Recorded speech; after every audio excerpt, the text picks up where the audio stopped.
Նախ ասեմ, որ Էջմիածինը մեր սուրբ քաղաքն է, այսօր Էջմիածնի տոնն է, հավատացյալ ժողովրդին կասեմ, թող երբեք չհեռանան Աստծուց, փառաբանեն Աստծուն, մեր Տիրոջով ամեն ինչ լավ է լինելու։ Իսկ ինչպես եք վերաբերում եկեղեցու թիրախավորմանը։ Դե արդեն ես չեմ կարող ասել, բայց ճիշտ չի, ամեն դեպքում ճիշտ չի թիրախավորել եկեղեցուն։ Եկեղեցին որպես արժեք, որպես մեր կրոնը, մենք առաջինն ենք ընդունել քրիստոնեությունը, մենք պետք է պահենք և չթողենք, որ խաթարվի նրա ընթացքը, ուղիղ ընթացքը։ Խնդրեմ։ Նախ այսօրվա հետ կապված ինչ կարող եք ասել, հավատացյալ ժողովրդի համար ինչ նշանակություն ունի և առհասարակ եկեղեցին մեր կյանքում ինչ դեր ու նշանակություն ունի։ Մեծ խորհուրդ ունի այսօրվա օրը հայության համար, հայազգի համար, եկեղեցին մեր պետականությունն է, եկեղեցին մեր պատմությունն է,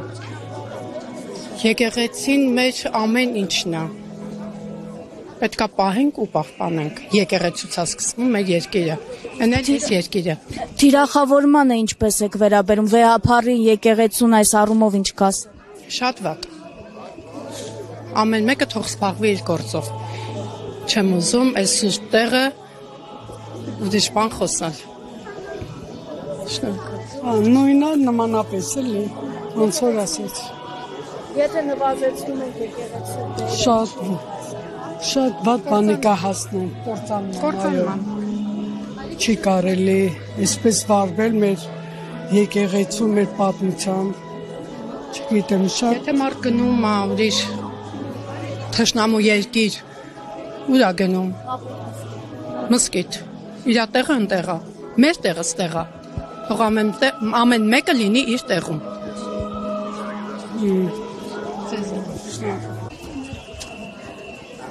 Նման մեծ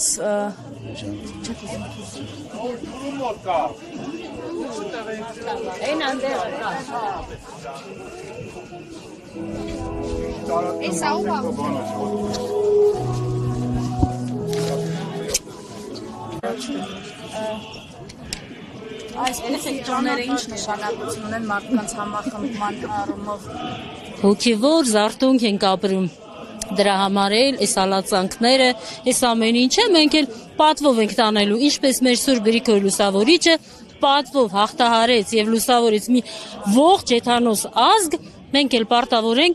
մեր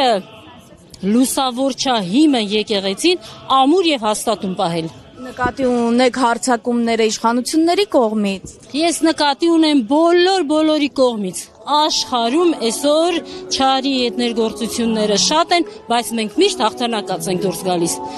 Աստված ողորմի մեր ազգին, նորից իջնի,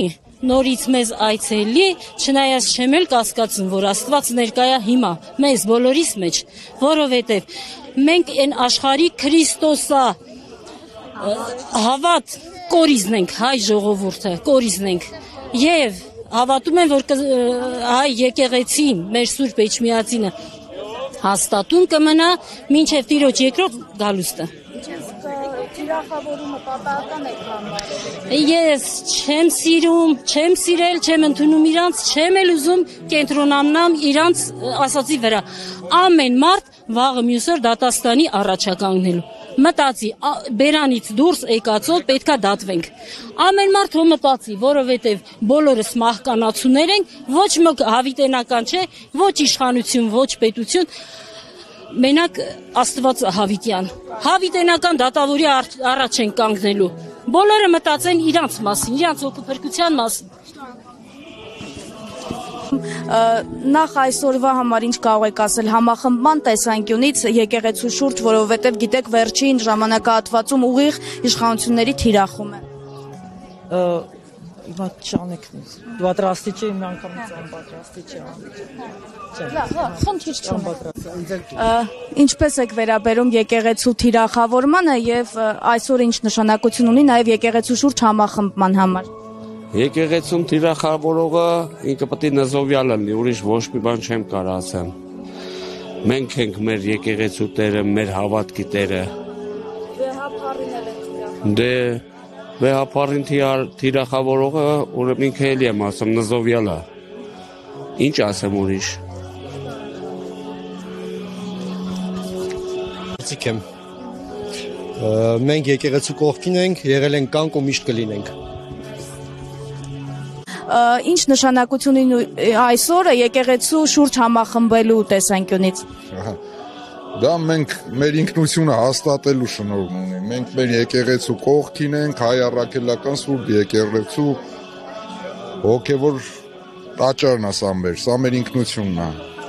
Վերջին շրջանում թիրախավորվել են եկեղեցականները, նաև անձամբ վեհապարին են թիրախավորում։ Այս առումով ինչ կասեք։ Գիտեք ինչ, վեհապարը